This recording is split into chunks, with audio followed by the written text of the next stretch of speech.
여기 미국 명문대를 다니던 학생이 토론장에서 한국인이 소리친 한마디 때문에 토론장이 초토화됐다며 다시는 한국인을 보기 싫다고 주저앉았습니다. 이 학생은 한국 이야기가 나오기만 하면 항상 한국인들이 물을 흐린다며 다시 눈앞에 나타나면 복수할 것이라고 소리쳤다고 합니다. 도대체 그녀에게 한국인들이 무슨 짓을 했길래 저렇게 증오하게 된 걸까요? 바로 사연 들어보겠습니다. 안녕하세요. 제 이름은 마이클입니다. 미 육군소장의 아들이자 예일대 국제학과 학생이죠. 저는 사실 한국을 정말 싫어했습니다. 제 소개를 들으면 사람들이 관심을 보이곤 해요. 웨스트포인트 출신의 아버지를 둔 엘리트 군인 가문에 한국을 혐오했으니까요. 하지만 저를 잘 아는 친구들은 요즘 제 모습을 보며 의아해하곤 합니다. 도대체 마이클이 왜 저렇게 변한 거지? 하면서요. 사람들은 제게 자주 묻습니다. 정말로 그 일이 있고 난 뒤로 한국에 대한 시각이 완전히 바뀌었다는 게 사실이에요? 하고요. 네, 사실입니다. 예일대에서의 그 예상치 못한 경험들이 제 인생을 완전히 뒤바꿔 놓았으니까요.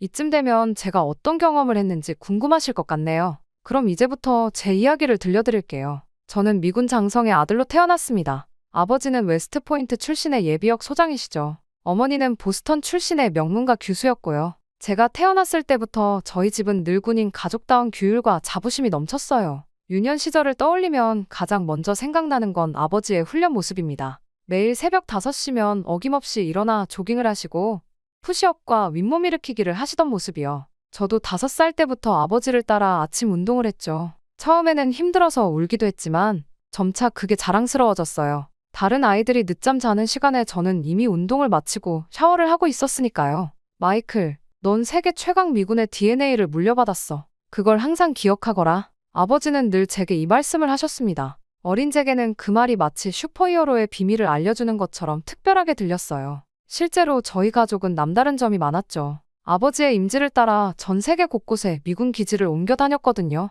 6살 때는 독일 람슈타인 기지에서 살았습니다. 거대한 수송기들이 하늘을 가르며 이착륙하는 모습을 매일 볼 수 있었죠. 9살 때는 일본 요코스카에 있었고 11살 때는 괌의 앤더슨 기지로 옮겼어요. 그곳에서 전략폭격기들이 이륙하는 장면은 지금도 잊을 수 없습니다. 이런 환경에서 자라다 보니 자연스럽게 군사력이 곧 국력이라는 생각이 몸에 배었어요. 특히 미군의 압도적인 전력을 직접 목격하면서 미국이야말로 진정한 세계의 지도자라는 확신이 생겼죠. 저는 그런 미군의 피를 물려받은 것이 큰 자부심이었습니다. 고등학교 때는 버지니아 알링턴으로 거처를 옮겼어요. 펜타곤 근처였죠. 매일 아침 등굣길에 펜타곤을 보면서 언젠가는 저도 이곳에서 일하는 군 지도자가 되리라 다짐했습니다. 우수한 성적으로 고등학교를 졸업한 저는 예일대 국제학과에 입학하게 됐어요. 아버지는 제가 웨스트포인트에 가길 원하셨지만 저는 좀 더 넓은 시야를 가지고 싶었거든요. 그렇게 예일대에 입학했을 때만 해도 저는 제가 얼마나 편협한 시각을 가지고 있는지 몰랐습니다.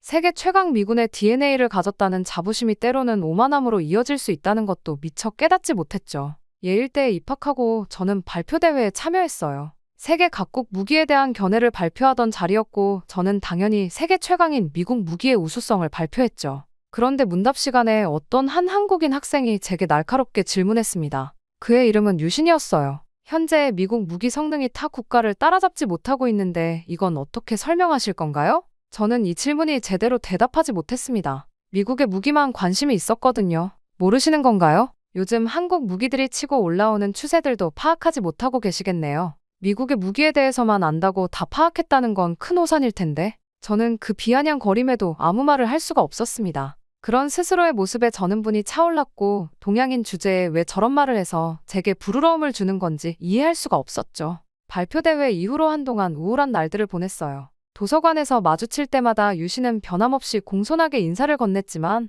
저는 그게 더 불편했습니다. 마치 제 무지를 조롱하는 것 같았거든요. 그러던 어느 날 중국인 유학생 우보가 다가왔습니다. 마이클 괜찮아? 요즘 좀 침울해 보이던데. 우보는 저와 같은 기숙사 층에 살았어요. 가끔 심야 매점에서 마주치면 이런저런 이야기를 나누곤 했죠. 아, 그 발표대회 때문인가. 너무 신경 쓰지 마. 그 한국 애가 좀 날카롭긴 했지만 저는 피식 웃었습니다. 날카롭다고. 완전히 망신당했지. 그래도 내가 틀린 건 아니잖아. 미군이 세계 최강인 건 사실이니까. 우리도 다 그거 알아. 우보의 말에 고개를 들었어요. 그는 커피를 한 모금 마시고 말을 이었습니다. 사실 우리 아시아 국가들은 결국 미국의 도움 없이는 안 되는 거 아닐까? 중국만 봐도 겉으로는 강하게 나오지만 실제로 미국과 전면전을 할 순 없잖아. 기술력이나 실전 경험이 너무 부족하니까. 그의 말은 묘하게 제 마음을 위로했어요. 그러고 보니 한국도 마찬가지 아닌가. 6.25 전쟁 때 미군의 참전이 없었다면 지금의 한국은 존재하지도 않았을 거예요.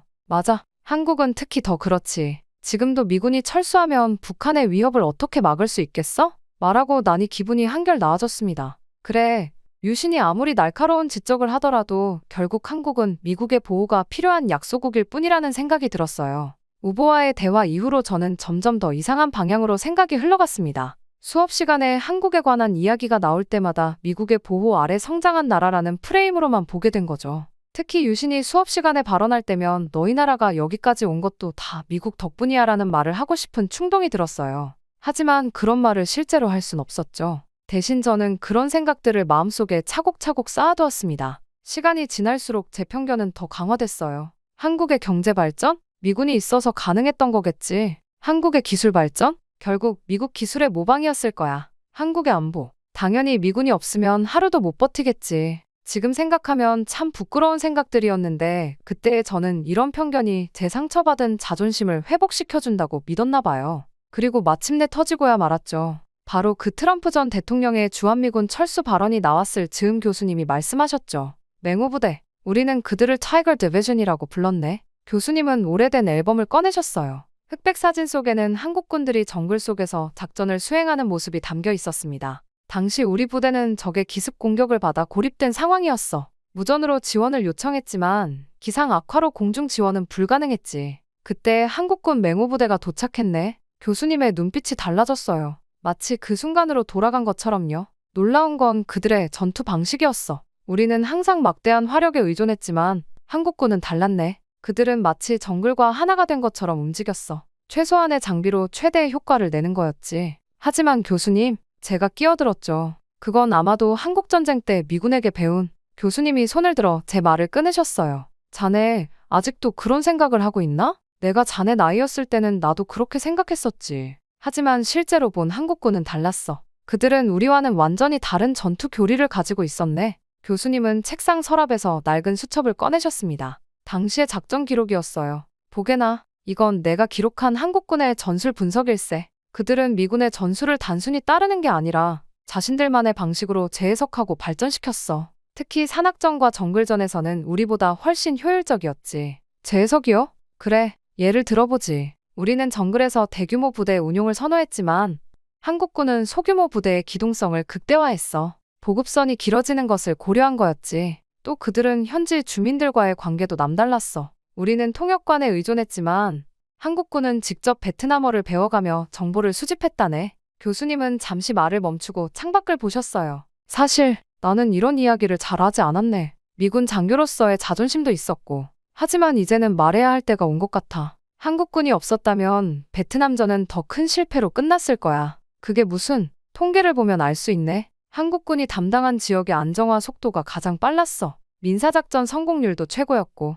그들의 전투 효율성은 솔직히 우리를 놀라게 했지. 교수님은 서랍에서 또 다른 자료를 꺼내셨어요. 최근의 군사 분석 보고서였습니다. 이건 현대 한국군에 대한 펜타곤의 평가일세. 베트남전에서 보여준 그 적응력과 효율성이 지금은 첨단 기술력과 결합했어. 자네가 생각하는 것보다 훨씬 더 강력한 군대라네. 제 고정관념이 하나둘 무너지는 걸 느꼈어요. 교수님은 마지막으로 이런 말씀을 하셨습니다. 마이클, 진정한 동맹은 서로를 제대로 알고 이해하는 데서 시작되네. 자네가 오늘 이 이야기를 듣게 된 건 우연이 아닐 걸세. 다음 주에 현대 한국군에 대한 특강이 있을 예정인데 관심 있나? 저는 고개를 끄덕였어요. 이제야 알 것 같았습니다. 제가 얼마나 좁은 시야로 세상을 보고 있었는지를요. 다음 주 특강은 제 눈을 더욱 크게 뜨게 했습니다. 교수님은 먼저 영상 하나를 보여주셨어요. K9 자주포가 눈보라치는 노르웨이 설원에서 사격하는 장면이었죠. 이게 바로 현재 나토 국가들이 앞다투어 도입하고 있는 한국산 K9 자주포입니다.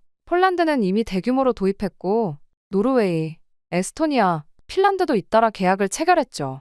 옆자리에 앉아있던 독일 교환학생이 고개를 끄덕였어요. 우리 독일도 도입을 검토 중이에요. 기존 독일산 자주포보다 성능이 뛰어나다고 하더라고요. 교수님이 다음 슬라이드로 넘어가셨습니다. F-35 스텔스기를 보겠습니다. 현재 한국은 F-35를 운용하는 아시아의 몇 안 되는 국가죠.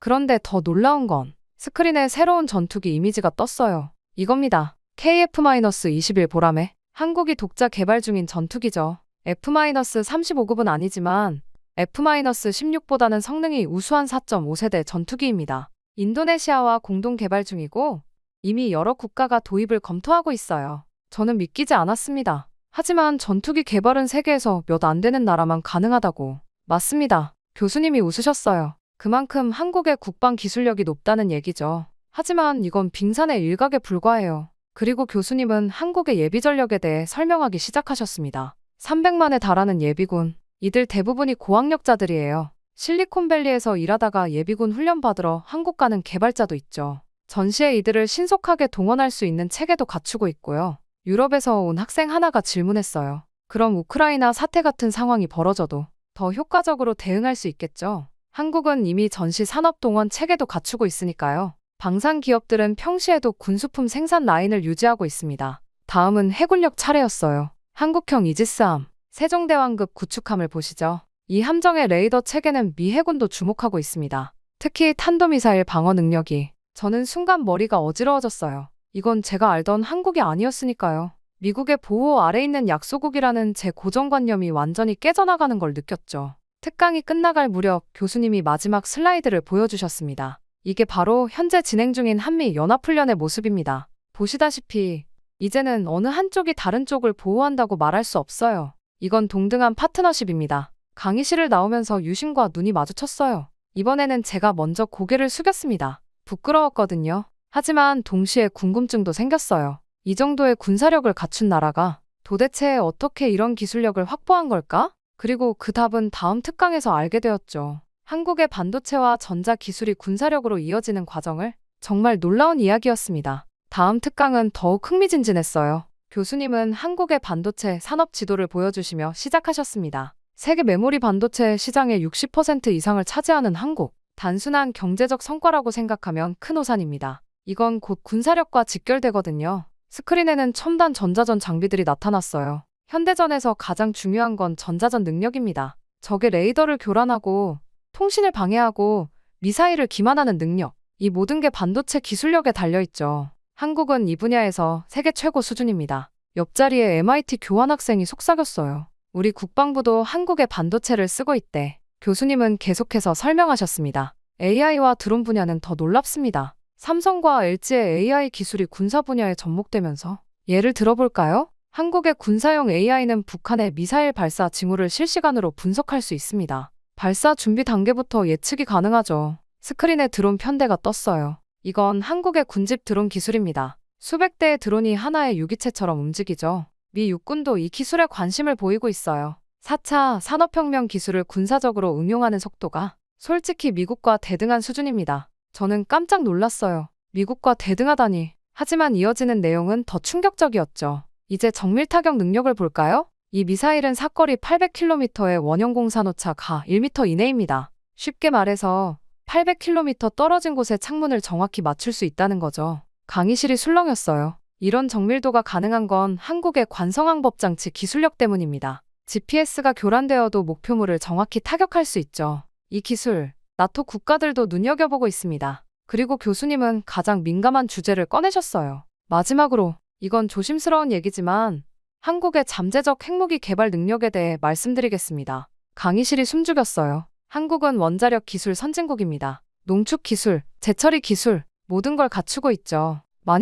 정말 만약에 핵무기 개발을 결정한다면 전문가들은 6개월 내에 성공할 것으로 봅니다. 그게 가능한가요? 누군가 물었어요. 가능합니다. 한국의 과학기술력이면요. 실제로 CIA도 이 부분을 예의주시하고 있죠. 하지만 한국은 그런 선택을 하지 않았어요. 평화적 핵 이용에만 집중하고 있죠. 이게 바로 책임있는 강대국의 모습 아닐까요? 특강이 끝나고 나올 때 저는 완전히 다른 사람이 된 것 같았어요. 한국이라는 나라를 너무 모르고 있었다는 생각이 들었죠. 그래서 저는 결심했습니다. 아버지께 연락해서 이 모든 걸 여쭤보기로요. 현역 장성이신 아버지라면 뭔가 더 아시지 않을까 하는 생각이 들었거든요. 그날 저녁 아버지께 영상통화를 걸었어요. 펜타곤에서 늦은 시간까지 일하고 계셨죠. 아버지, 한국군에 대해 여쭤보고 싶은 게 있어요. 갑자기 한국군은 왜? 아버지의 표정이 흥미로워 보였어요. 저는 최근 있었던 일들을 모두 말씀드렸습니다. 발표대회에서 있었던 일, 교수님의 특강, 그리고 제가 새롭게 알게 된 것들까지요.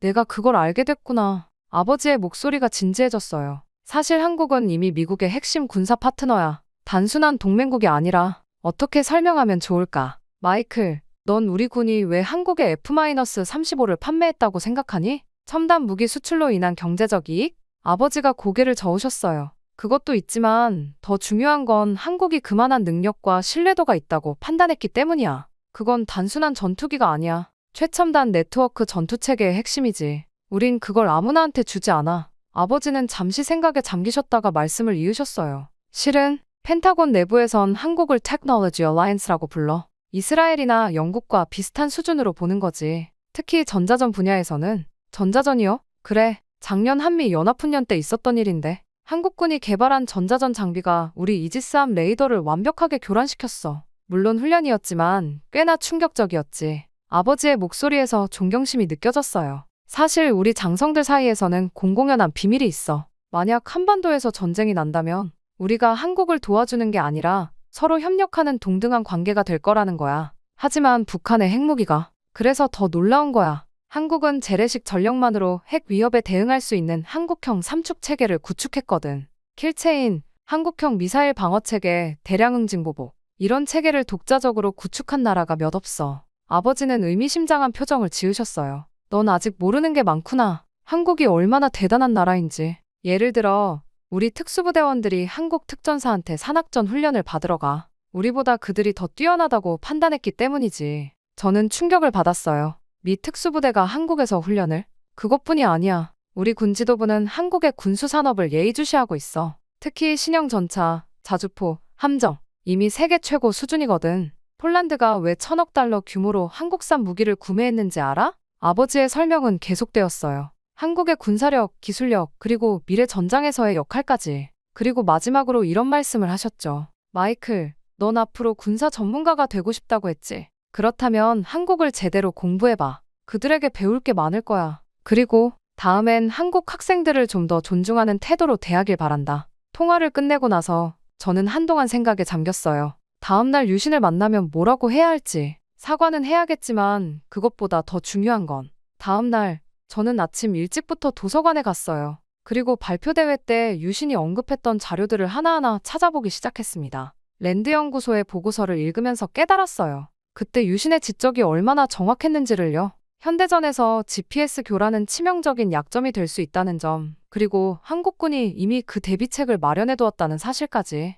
여기서 공부하고 있을 줄 알았어요. 깜짝 놀라 고개를 들었더니 유신이 서 있었어요. 자리 좀 괜찮을까요? 저는 얼른 옆자리를 정리했습니다. 유신이 앉더니 제가 보고 있는 자료를 흘깃보았어요. 아, 그 발표 때 제가 너무 공격적이었나 봐요. 사실 마이클 씨의 발표도 훌륭했는데. 아니야, 제가 말을 끊었어요. 내가 맞았어. 내 발표는 구시대적이었고 편견으로 가득 차 있었지. 미국의 보호국이라고만 생각했던 내가. 정말 부끄러워. 유신의 표정이 밝아졌어요. 사실 우리나라도 예전엔 그랬죠. 미군의 도움이 절실했던 시절이 있었으니까요. 하지만 우리는 그걸 의존으로 그치지 않고 배움의 기회로 삼았어요. 미군의 장점은 받아들이되 우리만의 방식으로 발전시킨 거죠. 응, 이제 알아. 너희가 얼마나 대단한 일을 해냈는지. 잠시 침묵이 흘렀어요. 그때 유신이 노트북을 열더니 뭔가를 보여주었습니다. 이건 제가 작성 중인 논문이에요. 동북아 안보환경 변화와 한미동맹의 미래라는 주제로. 저는 흥미롭게 그의 논문을 읽어내려갔어요.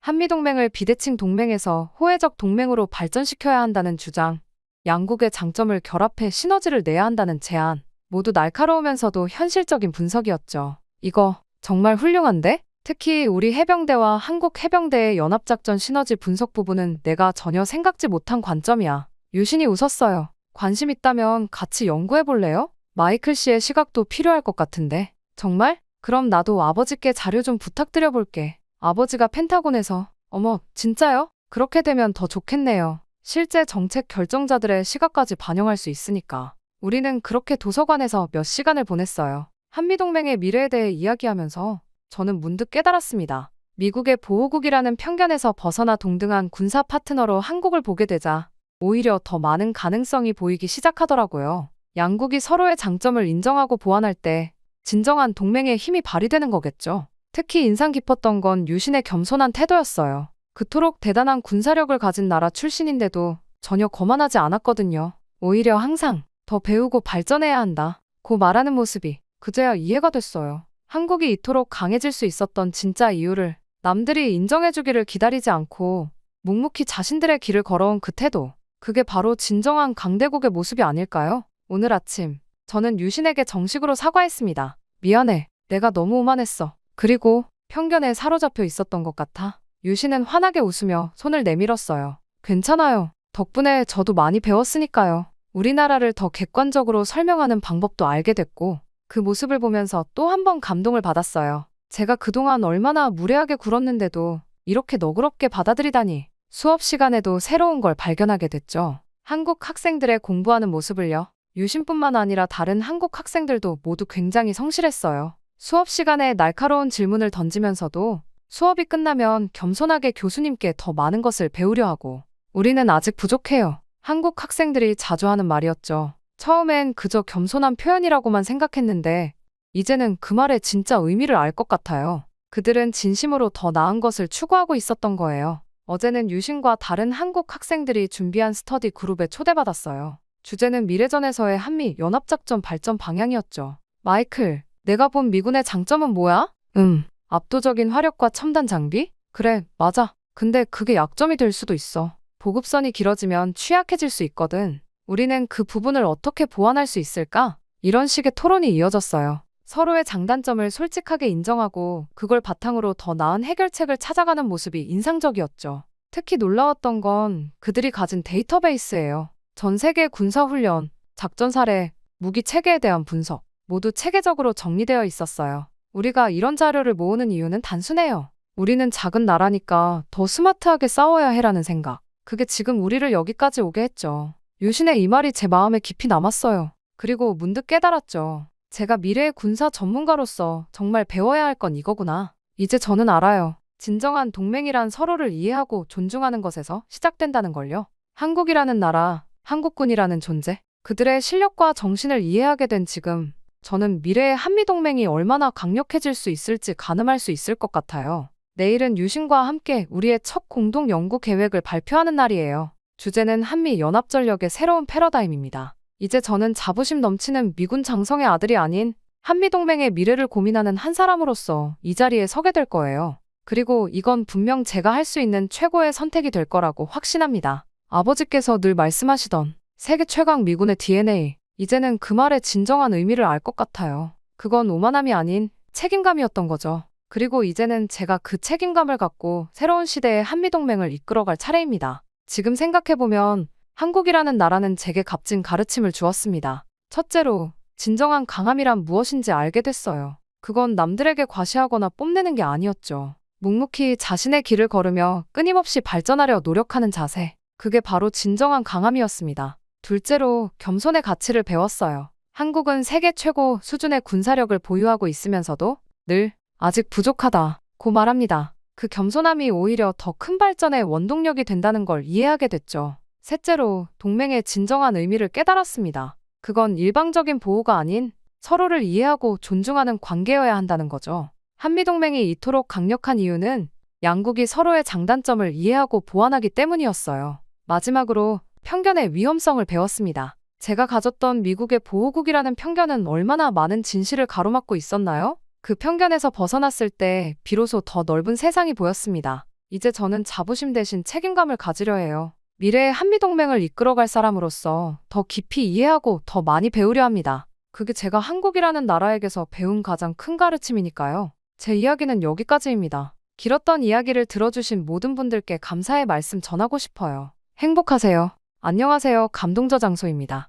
저희가 정말 괜찮은 기업을 소개해드리려고 하는데요. 바로 KS 오토플랜이라는 회사입니다. 사회 취약계층분들을 위해서 선한 영향력을 펼치고 있는 건 물론 이번에 구독자님들에게 저렴한 가격으로 차량을 구매하실 수 있게 타임 특가를 준비했다고 하는데요. 소렌토, 스포티지가 월 25만 원이라면 믿겨지십니까? 취득세, 자동차세, 정비비용, 보험료까지 모두 KS 오토플랜에서 책임지니 월 저렴한 비용만 내시고 차량을 이용하시면 됩니다. 차량 구매부터 기존 차량 처리까지 원스톱으로 도와드리고 있습니다. 저희 KS 오토플랜은 항상 고객님께 듣고 고객님으로부터 답을 찾아 고객님께 돌려드리겠습니다. 구독자 전용 이벤트 진행 중이니 놓치지 말고 고정 댓글을 확인해주세요. 여기 미국의 정치부 기자가 한국이라면 치를 떨면서 자신의 인생을 망칠 뻔한 게 한국이라고 소리쳤다고 합니다. 이 기자는 거의 억지로 끌려가다시피 가게 된 한국에서 뜻밖의 인물을 만나게 되었다 합니다. 그 인물이 한 충격적인 행동과 말 때문에 서울 한복판에서 주저앉아 울부짖었다고 하는데요. 그 후 이 기자는 모든 걸 폭로하는 충격적인 글을 퍼뜨려 사람들을 충격에 빠뜨렸다고 합니다. 도대체 그에게 무슨 일이 있었던 걸까요? 바로 사연 들어보겠습니다. 안녕하세요. 저는 메디슨 클라크입니다. 뉴욕타임스의 정치부 기자로 일하고 있어요. 사실 저는 한국을 정말 싫어했습니다. 아니, 어쩌면 증오했다고 해야 할지도 모르겠네요. 제 소개를 들으면 사람들이 관심을 보이곤 합니다. 하버드 출신 기자이자 여러 언론상을 수상한 베테랑이니까요. 하지만 저를 잘 아는 동료들은 요즘 제 모습을 보며 의아해하곤 해요. 도대체 메디슨이 왜 저렇게 달라졌을까 하면서요. 제게 너무 다른 사람이 되었다면서 가끔은 그렇게 한국이 좋으면 한국에서 살라는 날 선 핀잔을 듣기도 합니다. 하지만 저는 한국을 가보면 당신도 이렇게 될 거라 말하죠. 사람들은 제게 자주 묻습니다. 그래서 정말 서울에서의 그 일이 있고 난 뒤로 한 번도 부정적인 기사를 쓰지 않았다는 게 사실인가요? 하고요. 네, 사실입니다. 그곳에서의 6개월이 제 인생을 완전히 뒤바꿔 놓았으니까요.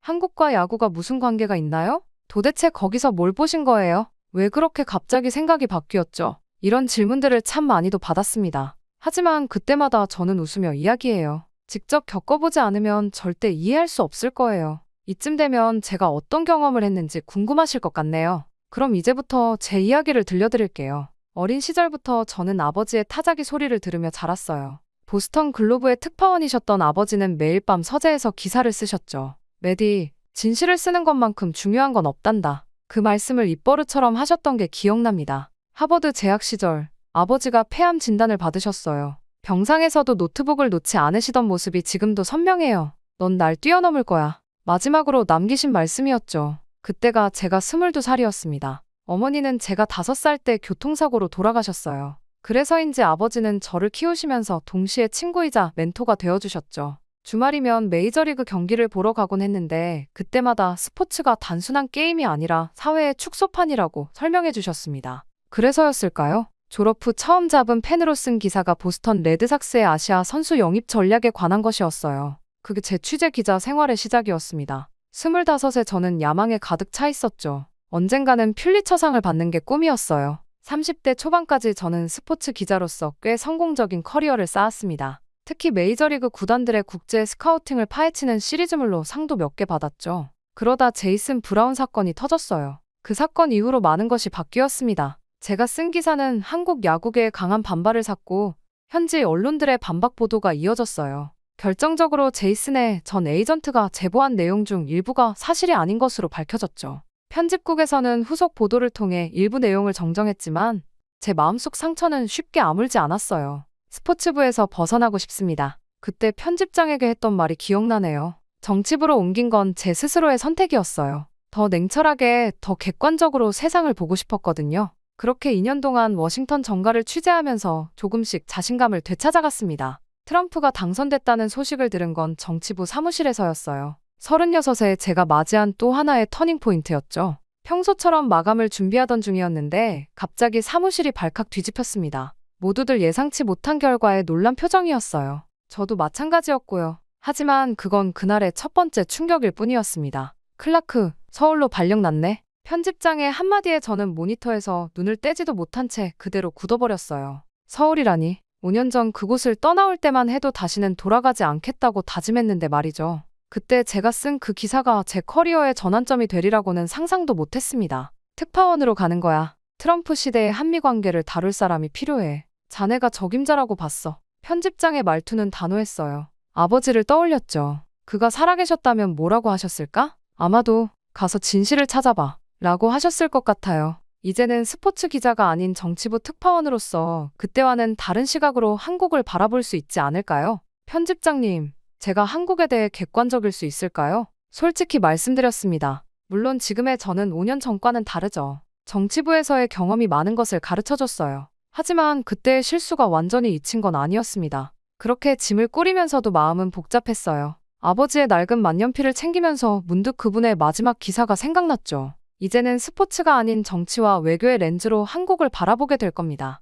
이번에는 더 넓은 시각에서 더 깊이 있게 현실을 들여다볼 수 있겠죠. 서울행 비행기 티켓을 손에 쥐고 있자니 묘한 기분이 들더군요. 창가에 걸린 아버지의 사진을 바라보며 중얼거렸습니다. 아버지, 이번엔 제대로 하고 싶어요. 진짜 저널리스트처럼요. 저는 창밖으로 보이는 뉴욕의 밤거리를 바라보며 생각에 잠겼어요. 보스턴에서 뉴욕으로, 스포츠부에서 정치부로, 그리고 이제는 서울로. 제 인생의 여정이 또 한 번 새로운 전환점을 맞이하는 순간이었습니다. 인천국제공항에 도착했을 때 제일 먼저 눈에 들어온 건 거대한 전광판의 야구 광고였어요. 아이러니하죠? 이제는 정치부 특파원인데 여전히 야구가 저를 따라다니는 것 같았습니다. 입국장을 빠져나오는 동안 묘한 기분이 들더군요. 5년 전에는 스포츠 기자로서 이곳을 떠났는데 이제는 정치부 특파원이 되어 돌아왔으니까요. 그때 제가 쓴 기사가 얼마나 큰 파장을 일으켰는지 아직도 기억하는 사람이 있을까? 그런 생각이 들었죠. 클라크 씨, 이쪽입니다.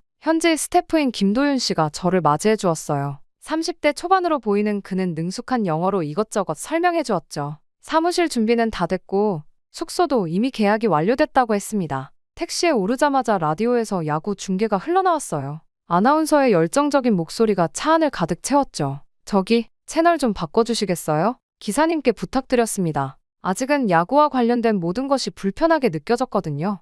야구 안 좋아하세요? 김도윤 씨가 물었어요. 그런 건 아닙니다. 그냥 복잡한 사연이 있어서요. 창밖으로 스쳐 지나가는 서울의 풍경을 보면서 생각에 잠겼어요. 5년 전 그 기사를 쓸 때만 해도 제가 정말 옳다고 믿었습니다. 한국의 프로스포츠는 외국인 선수들을 너무 혹사한다. 그들의 문화를 이해하려는 노력이 부족하다. 그런 확신에 차 있었죠. 트럼프 대통령의 대북 정책에 대해서는 어떻게 생각하세요? 김도윤 씨의 질문에 정신을 차렸어요. 그래요. 이제는 정치부 특파원이니까요. 야구가 아닌 한미 관계를 다뤄야 하는 거죠. 하지만 묘하게도 두 주제가 제 머릿속에서 계속 겹쳐졌습니다. 호텔에 짐을 풀면서 노트북을 켰어요. 첫 기사의 주제를 고민하다가 문득 아이디어가 떠올랐죠. 한국의 스포츠 외교와 방위비 분담금 문제를 연결시키는 거예요. 금권 외교라는 키워드로 풀어낼 수 있을 것 같았습니다. 외국인 선수 영입에 쏟아붓는 돈의 규모가 방위비 분담금 증액 요구를 비웃기라도 하는 듯하다. 타이핑을 시작했다가 멈췄어요. 이건 또다시 제 편견이 만들어내는 프레임 아닐까요?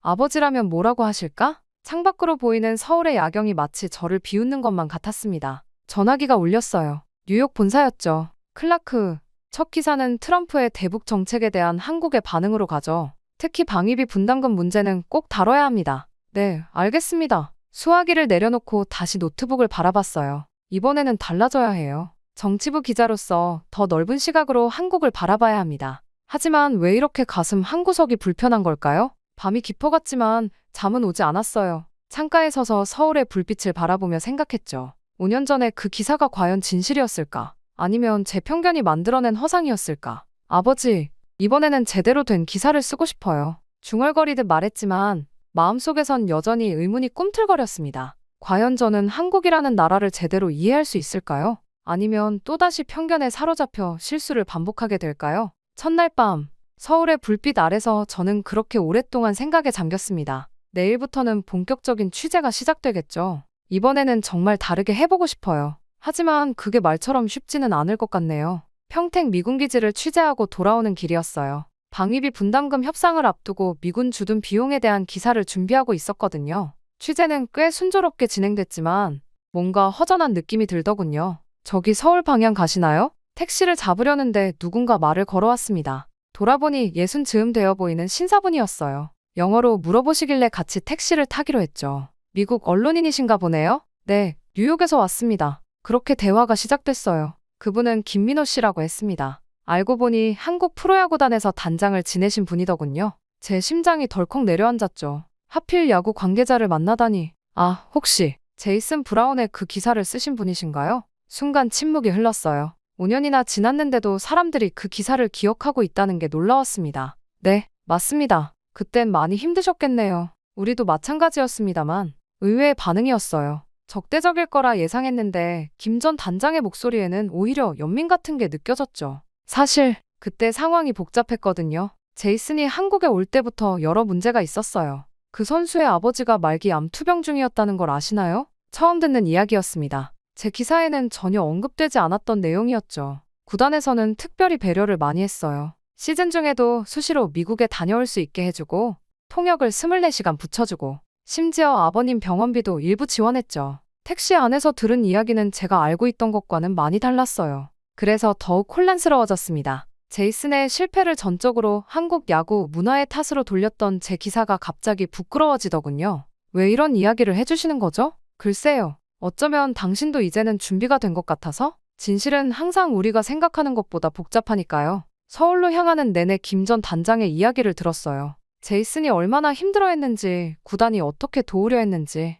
그리고 결국 모든 노력이 왜 실패로 끝났는지, 가족 문제, 문화 차이, 언어 장벽, 거기에 부상까지 너무 많은 것들이 한꺼번에 몰려왔던 거죠. 우리도 많이 배웠습니다. 외국인 선수 케어 시스템을 완전히 바꾸게 된 계기이기도 했고요. 그렇게 호텔 앞에서 헤어지기 전 김 전 단장이 명함을 건네줬어요. 혹시 더 알고 싶은 게 있다면 연락하세요. 이번엔 조금 다른 이야기를 들려드릴 수 있을 것 같네요. 사무실로 돌아와 컴퓨터 앞에 앉았지만 도저히 방위비 분담금 기사에 집중할 수가 없었어요. 서랍 깊숙이 보관해두었던 5년 전 기사를 꺼내 다시 읽어보았죠. 그때는 보지 못했던 것들이 이제야 보이기 시작했습니다. 편집장님, 잠깐 시간 되십니까? 전화를 걸었어요. 방위비 분담금 기사는 조금 미뤄야 할 것 같았거든요. 지금 제가 써야 할 다른 이야기가 있었습니다. 5년 전의 진실, 그리고 지금의 변화. 아버지, 이제야 조금 알 것 같아요. 진실이란 건 항상 우리가 처음 본 것보다 더 깊은 곳에 있다는 걸요. 창밖으로 저물어가는 서울의 하늘을 바라보며 생각했어요.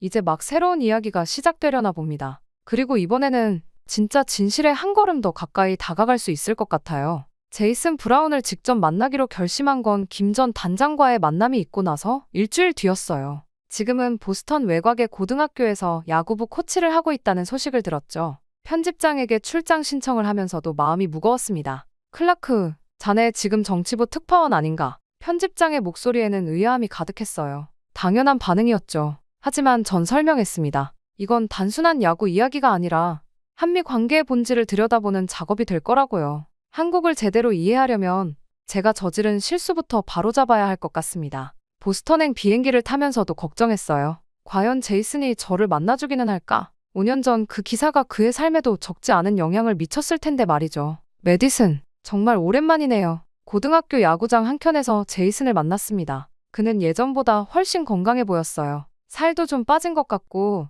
눈빛도 맑아졌더군요. 한국에서의 일, 미안해요. 제가 당신의 이야기를 제대로 듣지 않았던 것 같아서. 아니에요. 오히려 제가 사과해야 할 것 같네요. 정말 의외의 대답이었죠. 제이슨은 천천히 이야기를 시작했어요. 한국에 갔을 때 그의 상황이 얼마나 좋지 않았는지에 대해서요. 아버지가 암 투병 중이었어요. 그걸 아는데도 계약을 했죠. 큰돈을 벌 수 있는 기회였으니까. 하지만 마음은 항상 미국에 가 있었어요. 구단에서 얼마나 배려해줬는지 몰라요. 지금 생각하면 미안할 정도로요. 그의 이야기를 들으며 메모를 했어요. 아버지의 병원비를 위해 무리하게 선택한 한국행. 구단의 전폭적인 지원. 하지만 마음의 준비가 안 된 상태에서의 도전은 실패로 이어질 수밖에 없었다는 걸. 사실 제가 술도 좀 많이 마셨어요. 그땐 제 인생이 끝난 것 같았거든요. 아버지 병환에 성적 부진에 구단에서 붙여준 통역사한테 막말도 많이 했고요. 그렇게 제이슨의 고백은 계속됐어요. 그가 한국에서 겪었던 진짜 어려움은 문화 차이나 언어 장벽이 아니었더군요. 자신의 내면과의 싸움이었던 거죠. 구단은 제게 재활과 상담을 제안했어요. 지금 생각하면 그게 정말 고마운 제안이었는데 당시엔 그걸 거부했죠. 자존심 때문이었나? 아니면 그냥 도망치고 싶었던 걸까요? 점심을 함께하면서 더 많은 이야기를 들었습니다. 한국 구단이 그를 위해 준비했던 특별 프로그램들, 재활 트레이너의 헌신적인 노력, 심지어 가족처럼 대해주려 했던 동료들의 마음까지. 메디슨, 당신 기사가 틀렸다고는 못해요. 제가 실패한 건 사실이니까. 하지만 그건 한국 야구의 문제가 아니었어요. 제 개인적인 문제였죠. 취재를 마치고 숙소로 돌아오는 길, 머릿속이 복잡했어요. 5년 전 제가 쓴 기사는 진실의 절반도 담지 못했던 거죠. 아니, 어쩌면 진실을 완전히 왜곡했던 건지도 모르겠어요. 그렇게 저는 노트북을 펼치고 새로운 기사를 쓰기 시작했습니다. 제목은 이렇게 정했어요. 실패의 진실, 우리가 보지 못했던 이야기. 창밖으로 보스턴의 밤하늘을 바라보며 생각했죠. 이제야 조금은 진실에 가까워진 것 같아요. 아버지가 늘 말씀하셨던 것처럼 진실은 결코 단순하지 않다는 걸 다시 한번 깨달은 하루였습니다. 이번엔 제대로 된 이야기를 쓸 수 있을 것 같아요. 아버지, 저는 타이핑을 계속하면서 마음속으로 중얼거렸어요. 이제 서울로 돌아가면 더 넓은 시각으로 모든 것을 바라볼 수 있을 것 같았습니다. 한미 관계든 야구든 그 모든 것의 진실은 우리가 처음 보는 것보다 훨씬 더 깊은 곳에 있으니까요. 보스턴에서 돌아온 후 한국 프로스포츠를 바라보는 제 시선이 조금씩 달라지기 시작했어요. 정치부 특파원의 신분으로 방문한 프로야구단 훈련장에서 저는 이전과는 전혀 다른 모습을 발견할 수 있었죠. 여기가 저희 외국인 선수 전용 생활관입니다. 저는 눈을 크게 뜰 수밖에 없었습니다. 구단 관계자의 안내를 받으며 둘러본 시설은 5년 전과는 비교도 할 수 없을 만큼 달라져 있었어요. 개인 맞춤형 식단을 제공하는 주방, 24시간 운영되는 의무실, 심지어 선수 가족들을 위한 공간까지 있더군요. 제이슨 브라운 사건 이후에 많은 것을 바꿨습니다. 실패로부터 배우는 것, 그게 프로의 자세니까요. 그들의 설명을 들으며 노트북을 두드렸어요. 이건 단순한 시설 개선 이상의 의미가 있었죠. 한국 스포츠가 얼마나 진지하게 변화하려 노력하고 있는지를 보여주는 증거였으니까요. 잠깐 이쪽으로 오시겠어요? 갑자기 낯익은 목소리가 들렸습니다. 돌아보니 김 전 단장이었어요. 그는 마침 이 구단의 자문 역할을 하고 있다고 하더군요. 몇몇 성공 사례를 보여드리고 싶은데요. 김 전 단장이 보여준 자료들은 흥미로웠어요. 최근 3년간 한국에서 뛴 외국인 선수들의 성공률이 크게 높아졌더군요. 특히 눈에 띄는 건 선수들의 만족도였습니다. 실례지만 방위비 분담금 협상 취재는 어떻게 돼가나요? 네? 그건 순간 멈칫했어요. 정작 제가 맡은 본업은 뒷전이 되어 있었거든요. 하지만 곧 깨달았습니다. 이 모든 게 따로 있는 게 아니라는 걸요. 사실 지금 이 취재가 방위비 분담금 문제와도 연결될 것 같아요. 어떻게 보면 스포츠는 한 나라의 성숙도를 보여주는 거울이니까요. 제 말에 김 전 단장이 흥미로운 표정을 지었어요. 그런 시각으로 한미 관계를 바라본다면 아주 새로운 기사가 나올 수 있겠네요. 그날 저녁 사무실로 돌아와 자료들을 정리하면서 생각했어요. 한국의 프로스포츠는 단순히 실패를 교훈 삼아 시스템을 개선한 것이 아니었습니다. 그들은 더 큰 그림을 그리고 있었어요. 혹시 케빈 파커 선수 인터뷰도 가능할까요? 다음 날 아침 김 전 단장에게 연락했어요. 케빈은 3년째 한국에서 뛰고 있는 외국인 선수였죠. 그의 성공 스토리는 제이슨의 실패와는 정반대였습니다. 물론이죠. 케빈은 특히 한국의 야구 문화를 잘 이해하고 있는 선수예요. 팬들도 그를 무척 좋아하죠. 인터뷰는 생각 이상이었어요. 케빈은 한국말도 제법 했고 팀 동료들과의 관계도 돈독해 보였죠. 무엇보다 인상적이었던 건 그가 한국 문화를 받아들이는 태도였습니다. 한국은 제게 제2의 고향이에요. 처음엔 적응하기 힘들었지만 구단과 팀메이트들이 정말 많이 도와줬죠. 이제는 제가 후배 외국인 선수들을 도와주고 있어요. 취재를 마치고 컴퓨터 앞에 앉았을 때 문득 방위비 분담금 협상 자료가 눈에 들어왔어요. 그동안 미뤄두었던 본업이 신경 쓰이긴 했지만 이상하게도 마음이 무겁지 않았습니다. 편집장님, 특별 시리즈 하나 기획해도 될까요? 어떤 내용인데? 성장하는 동맹이라는 주제로요. 스포츠부터 안보까지 한미 관계의 새로운 모습을 조명하는. 전화기 너머로 잠시 침묵이 흘렀어요. 그러다 편집장이 말했죠. 재밌는데 한번 기획안을 보내봐. 그날 밤늦게까지 기획안을 작성했어요. 한국 프로스포츠의 발전이 보여주는 성숙성, 그것이 한미 동맹의 미래에 주는 시사점. 글을 쓰면서 깨달았죠. 제가 보려 했던 건 단순한 스포츠 이야기가 아니었다는 걸요. 아버지, 이제 좀 알 것 같아요. 진정한 파트너십이 무엇인지를. 서울의 밤하늘을 바라보며 중얼거렸습니다. 내일은 또 어떤 새로운 시각이 제 눈앞에 펼쳐질까요? 처음으로 한국에서의 특파원 생활이 기대되기 시작했어요. 클라크 본사에서 원하는 건 이런 기사가 아니야. 편집장의 목소리는 평소보다 날서 있었고 굳어 있었습니다. 제가 보낸 성장하는 동맹 시리즈의 첫 번째 원고를 읽어본 후였죠. 아침부터 걸려온 전화는 제 자신감을 단번에 무너뜨렸습니다. 트럼프 행정부는 지금 한국이 방위비 분담금을 더 내야 한다고 주장하고 있어. 우리도 그 선상에서 기사를 써야 해. 이해가 가나? 이해는 갔어요. 하지만 동의할 수는 없었죠. 제가 최근 몇 주간 취재하면서 본 한국은 단순히 미국의 보호를 받는 나라가 아니었으니까요. 편집장님, 제가 본 현실은 좀 달라요. 한국은 이미, 메디슨, 난 당신이 정치부 특파원이라고 알고 있어. 스포츠 기자가 아니라 말문이 막혔어요. 맞는 말이었거든요. 하지만 이건 단순한 스포츠 이야기가 아니었습니다. 한 나라의 성숙도, 발전 가능성을 보여주는 중요한 지표였죠. 오후에 워싱턴에서 연락이 올 거야. 국방부 관계자와 인터뷰를 주선해뒀어. 그렇게 저는 전화를 끊고 나서 한참을 창밖만 바라봤어요. 책상 위에는 케빈 파커 선수와의 인터뷰 녹취록이 놓여 있었죠. 그가 들려준 한국에서의 성공 스토리는 제가 쓰려던 기사의 핵심이었는데 클라크 기자님, 백악관에서 답변이 왔습니다. 김도윤 씨가 들고 온 자료를 보니 더욱 마음이 무거워졌어요. 트럼프 행정부는 한국이 충분한 방위비를 내지 않고 있다고 주장하고 있었죠.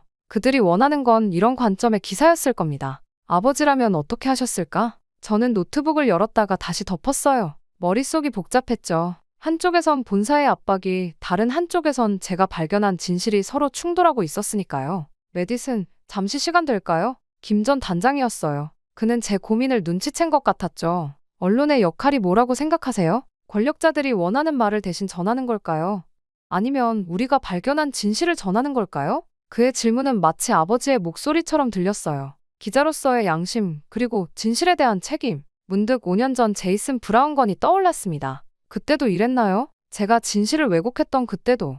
아니요, 그때의 당신은 적어도 자신이 옳다고 믿었죠. 하지만 지금은 다르잖아요? 맞았어요. 지금의 저는 진실이 무엇인지 알고 있었죠. 다만 그걸 쓸 용기가 부족했을 뿐. 본사에서 또 전화 왔습니다. 고마워요, 도윤 씨. 심호흡을 하고 전화를 받았어요.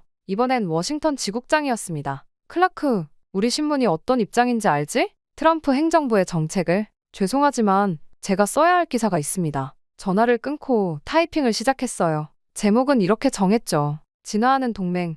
숫자로는 설명할 수 없는 가치. 창밖으로 해가 저물고 있었어요. 오늘 밤도 길어질 것 같았지만 마음만은 홀가분했습니다. 이번엔 제대로 된 선택을 한 것 같죠. 아버지? 그렇게 타이핑 소리가 사무실에 울려 퍼졌어요. 이제 남은 건 진실을 어떻게 전달할 것인가 하는 문제뿐이었습니다. 그리고 그건 제가 기자로서 평생 해온 일이니까요. 편집장에게 반기를 든 후 일주일이 지났어요. 기대했던 것보다는 상황이 나았죠. 일단 저의 진화하는 동맹 시리즈를 완전히 거부하지는 않았거든요. 대신 방위비 분담금 관련 기사도 함께 쓰라는 조건이었습니다. 제이슨 브라운이 한국에 왔답니다. 김도윤 씨의 말에 고개를 획 들었어요. 제이슨이 한국에? 보스턴에서 만난 지 한 달도 채 안 됐는데 말이죠. 야구장 투어 프로그램에 참여한다고 해요. 실패한 선수들의 재기를 돕는. 말이 채 끝나기도 전에 전화기를 들었습니다. 제이슨과의 보스턴 인터뷰 이후로도 몇 번 연락을 주고받았지만 그가 이렇게 빨리 한국을 다시 찾을 거라곤 생각도 못했죠.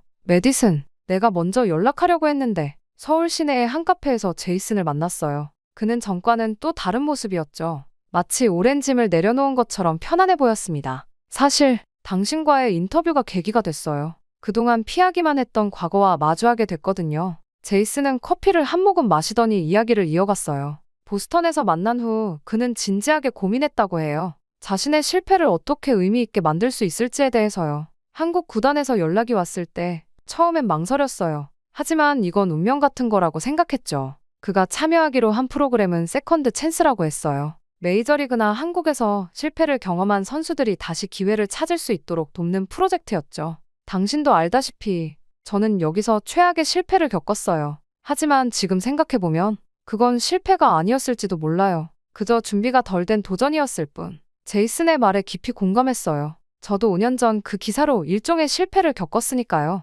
하지만 그 실패가 있었기에 지금의 변화도 가능했던 거겠죠. 한국은 제게 기회를 준 곳이에요. 그 말을 들었을 때 가슴 한구석이 찌릿했어요. 5년 전 제가 썼던 기사가 얼마나 편향됐었는지 새삼 깨달았거든요. 프로그램이 끝나면 어떻게 할 계획이에요? 글쎄요. 어쩌면 여기서 새로운 길을 찾을지도 모르겠어요. 코치가 될 수도 있고 아니면 다른 선수들을 돕는 일을 할 수도 있겠죠. 카페를 나와 한강공원을 거닐면서도 이야기는 계속됐어요. 제이슨은 이제 자신의 과거를 부끄러워하지 않았죠. 오히려 그걸 디딤돌로 삼아 새로운 꿈을 꾸고 있었습니다. 메디슨, 당신도 이제 좀 자유로워진 것 같네요. 맞는 말이었어요. 저도 모르게 웃음이 나왔죠. 그동안 제 안에 있던 편견이라는 무거운 짐을 조금씩 내려놓고 있었나 봅니다. 사무실로 돌아와 새로운 기사를 쓰기 시작했어요. 이번엔 방위비 분담금 얘기도 정치적 논쟁도 아닌 진정한 동반자 관계가 무엇인지에 대한 이야기였죠. 실패해서 배우는 법을 아는 나라. 그것이 바로 성숙한 동맹의 모습이 아닐까요? 타이핑을 하면서 중얼거렸어요. 창밖으로 보이는 서울의 밤하늘이 유난히 맑았죠. 마치 제 마음처럼요. 아버지, 이제 진짜 이야기를 쓸 수 있을 것 같아요. 편견도 선입견도 없는 그저 있는 그대로의 진실을요. 키보드를 두드리는 소리가 밤늦도록 이어졌습니다. 이번엔 정말 제대로 된 이야기를 쓸 수 있을 것 같았어요. 클라크 기자, 이건 우리가 원하는 방향이 아닙니다. 뉴욕 본사 정치부장의 목소리가 수화기 너머로 날카롭게 들려왔어요. 제가 보낸 새 원고에 대한 반응이었죠. 한미 동맹의 새로운 지평, 성숙한 파트너십을 향해라는 제목의 기사였는데 지금은 방위비 분담금 협상이 중요한 시점입니다. 트럼프 대통령의 입장을 강조해야 정치부장님, 잠시 제 이야기도 들어주시겠습니까? 용기를 내어 말을 끊었어요. 5년 전이었다면 상상도 못했을 일이죠. 하지만 이번엔 달랐습니다. 제가 지난 2달간 취재한 내용들이 있습니다. 한국의 변화, 그들의 성장. 이건 단순히 돈으로 환산할 수 있는 문제가 아니에요. 잠시 침묵이 흘렀죠. 그리고 예상치 못한 질문이 돌아왔어요. 혹시 5년 전 그 야구 선수건처럼 또 감정적으로 접근하는 건 아닙니까? 순간 가슴이 철렁했어요. 하지만 이내 마음을 다잡았죠. 이번엔 달랐으니까요. 아니요. 오히려 그때의 실수를 바로잡으려는 겁니다. 진실은 항상 우리가 처음 보는 것보다 복잡하고 깊어요. 제가 그걸 이제야 제대로 보게 된 것 같습니다. 자리에서 일어나 창가로 걸어갔어요. 서울의 밤거리가 반짝이고 있었죠. 기사를 수정하겠습니다. 하지만 제가 본 진실을 왜곡하지는 않을 거예요. 그게 제가 선택한 기자의 길이니까요. 전화를 끊고 컴퓨터 앞에 앉았어요. 기사를 다시 쓰기 시작했죠. 이번엔 방위비 분담금 문제도 포함시켰지만 접근 방식이 달랐습니다. 동맹의 가치는 단순히 숫자로 표현할 수 없다. 한국이 보여준 성장과 변화는 그 자체로 미국의 동아시아 전략에서 중요한 자산이 되고 있다. 타이핑을 하면서도 제이슨의 말이 계속 떠올랐어요. 한국은 제게 기회를 준 곳이에요. 그래요. 저에게도 마찬가지였죠. 편견을 깨고 새로운 시각을 가질 수 있는 기회. 메디슨, 잠시 볼 수 있을까요? 김 전 단장이 사무실로 찾아왔어요. 그의 손에는 낯익은 서류 뭉치가 들려 있었죠. 이건 5년 전 제이슨 관련 서류들입니다. 당시 구단이 그를 위해 준비했던 모든 것들이에요. 혹시 필요하실까 해서 서류를 펼쳐보니 그동안 보지 못했던 이야기들이 가득했어요. 제이슨의 아버지 병원비 지원 내역, 심리 상담 프로그램 기록, 재활 훈련 일지. 이걸 왜 지금? 진실은 시간이 지나도 변하지 않으니까요. 다만 우리가 볼 준비가 되어 있느냐의 문제겠죠. 그날 밤 사무실에서 꼬박 세워 기사를 썼어요. 방위비 분담금 문제도, 한미 동맹의 미래도, 그리고 제이슨의 이야기도 모든 것이 하나로 연결되어 있었죠. 아버지, 이제 알 것 같아요. 진정한 용기가 무엇인지를. 새벽녘, 마지막 원고를 본사로 보내면서 중얼거렸어요. 창밖으로 동이 트기 시작했죠. 어쩌면 이게 제가 기자로서 내린 가장 중요한 선택일지도 모른다는 생각이 들었습니다. 기사 잘 읽었습니다. 다음 날 아침, 편집장에 짧은 메일이 와 있었어요. 더 이상의 말은 없었지만 그걸로 충분했죠. 때론 침묵도 승인의 표시가 될 수 있으니까요. 사무실 창가에 서서 아침 햇살을 맞으며 생각했어요. 이제 진짜 특파원으로서의 여정이 시작된 것 같다고요. 편견 없이 있는 그대로의 진실을 보려 노력하는 그런 여정이요. 재발견된 동맹, 한국 시리즈의 첫 기사가 나간 날이었어요. 아침부터 메일이 쏟아졌죠. 대부분은 긍정적인 반응이었는데 특히 한 메일이 눈에 띄었습니다. 당신의 기사는 우리가 잊고 있던 것을 일깨워 주었습니다. 동맹이란 단순한 거래 관계가 아니라는 것을. 워싱턴의 한 정치 분석가가 보낸 메일이었어요. 제가 우려했던 것과는 달리 트럼프 행정부 쪽에서도 특별한 반발은 없었죠. 오히려 새로운 시각이라는 평가가 많았습니다. 메디슨, 시리즈 후속 어떻게 생각하고 있나요? 편집장의 목소리는 한결 부드러워져 있었어요. 제 선택을 인정해 준 걸까요? 네, 생각해둔 게 있습니다.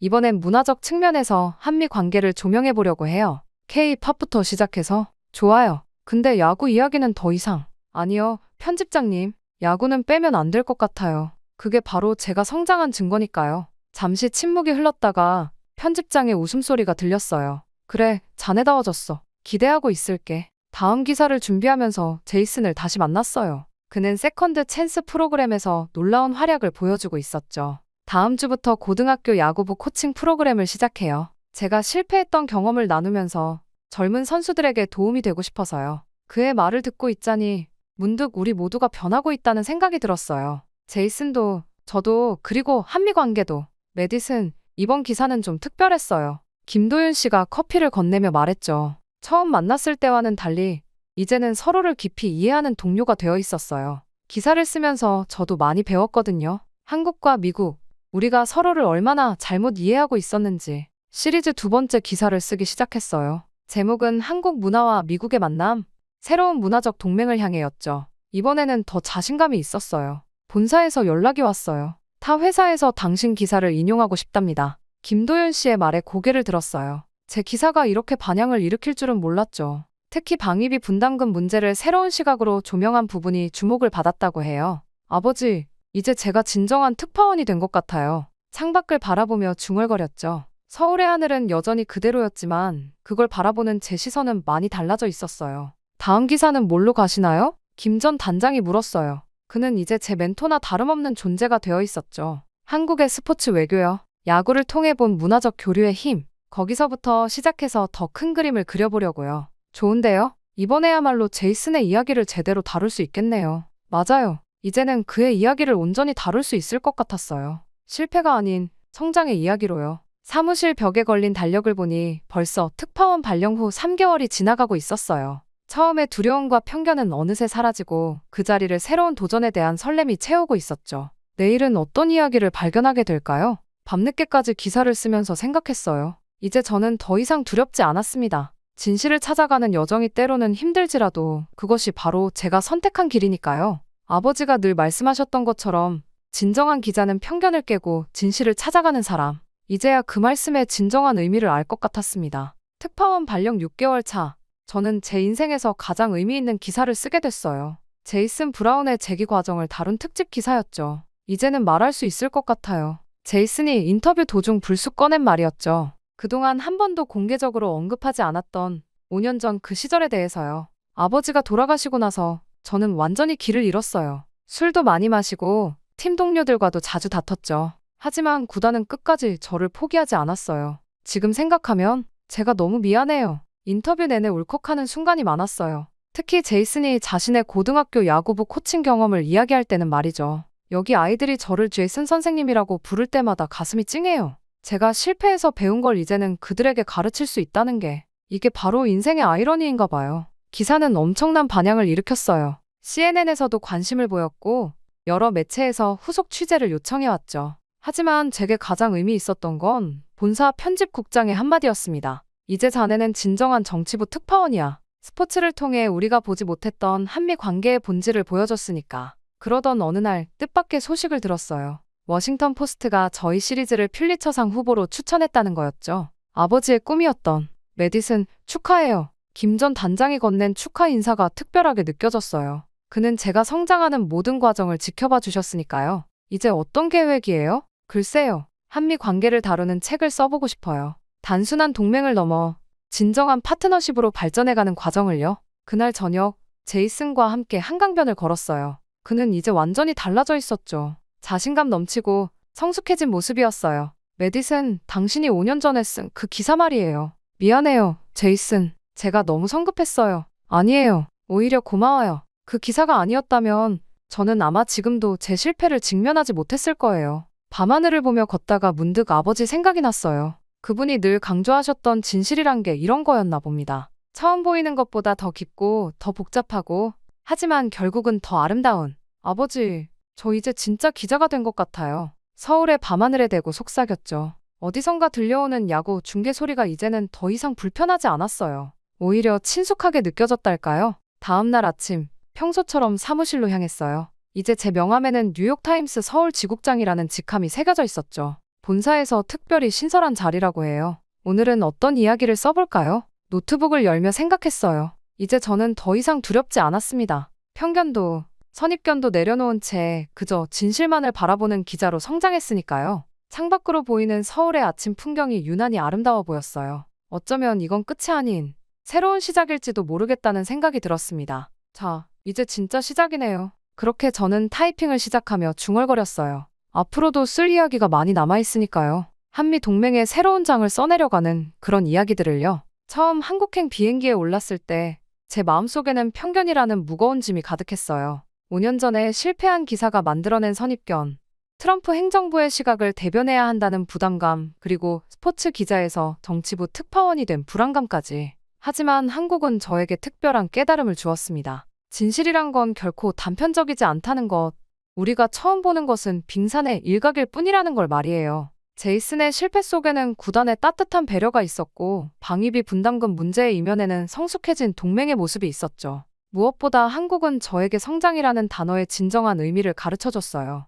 실패를 두려워하지 않고 그것을 발판으로 더 높이 도약하는 법을 배웠죠. 제이슨이 자신의 실패를 딛고 코치가 된 것처럼 저도 편견을 깨고 진정한 특파원으로 거듭났으니까요. 아버지가 늘 말씀하시던 진실을 보는 눈을 이제야 가지게 된 것 같아요. 그건 단순히 사실을 전달하는 게 아니라 그 속에 담긴 인간의 이야기를 발견하는 능력이었던 거죠. 한국이라는 나라, 그리고 그곳에서 만난 수많은 사람들이 제게 그걸 가르쳐줬습니다. 이제 저는 압니다. 진정한 동맹이란 무엇인지, 진정한 저널리즘이란 무엇인지, 그리고 진정한 성장이란 무엇인지를. 그리고 이 모든 깨달음은 제가 편견이라는 벽을 넘어섰기에 가능했던 거겠죠. 서울에서의 이야기는 여전히 계속되고 있습니다. 하지만 이제는 다른 시각으로 세상을 바라보는 저널리스트로서 새로운 이야기를 써내려가고 있어요. 그리고 이 변화의 시작점에 한국이 있었다는 걸 저는 절대 잊지 않을 거예요. 제 이야기는 여기까지입니다. 긴 이야기를 들어주신 모든 분들께 감사의 말씀 전합니다.